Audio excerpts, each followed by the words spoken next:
Well, hello everyone. I hope that you are doing well today. My question for you is, what is your favorite meal? If it were the last meal you ever ate, what would you want? What would it be? My last meal, if I knew I was going to have a last meal, would be this: either roasted or fried chicken. Oh, mashed potatoes with gravy, macaroni and cheese, tossed salad with a French or a red dressing of some sort, cherry pie, and chocolate cake with peanut butter icing. Those are my favorite things. What?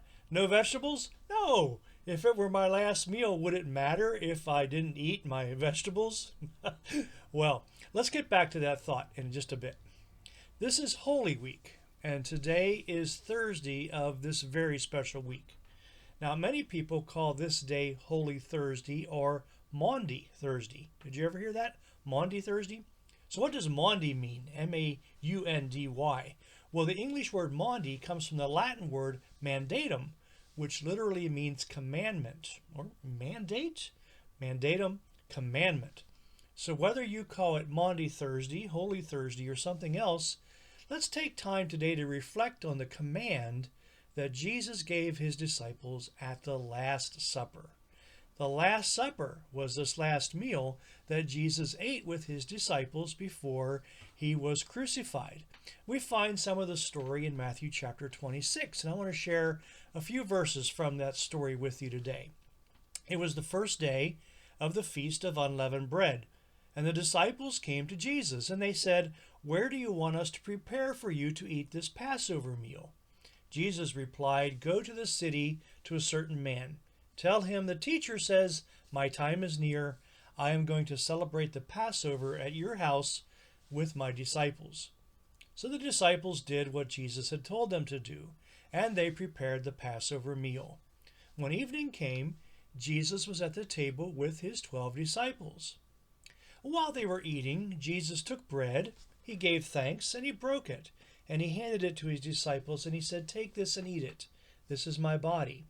Then he took a cup, and he gave thanks, and he handed it to them. And he said, "All of you drink from it. This is my blood of the covenant. It is poured out to forgive the sins of many people." From John chapter 13. So Jesus got up from the meal and took off his outer clothing. He wrapped a towel around his waist, and after that he poured water into a large bowl, and he began to wash his disciples' feet. He dried the feet with the towel that was wrapped around him. And he came to Simon Peter. "Lord," Peter said, "are you going to wash my feet?"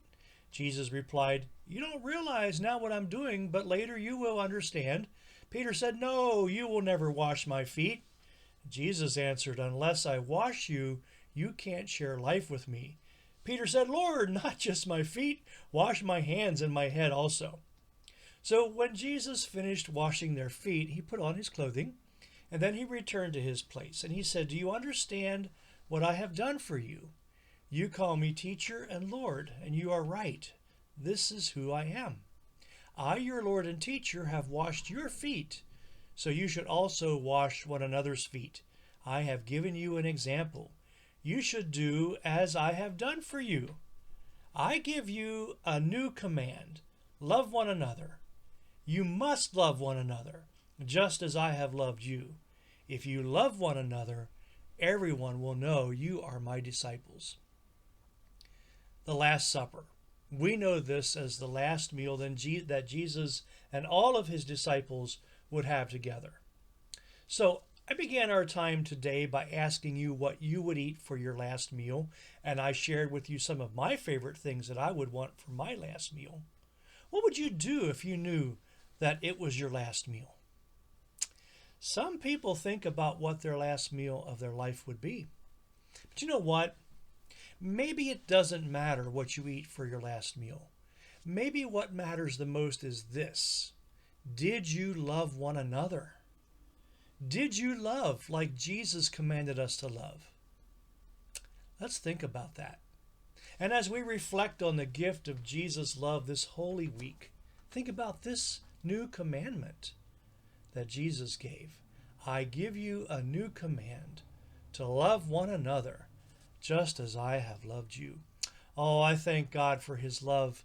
I thank God for this Maundy Thursday, for Good Friday, for Easter, all these wonderful examples and actions of God's love for us. And I hope that I can love others as Jesus has loved us, as Jesus has loved me. So today, have a great day. Have a day filled with joy and have a day filled with peace.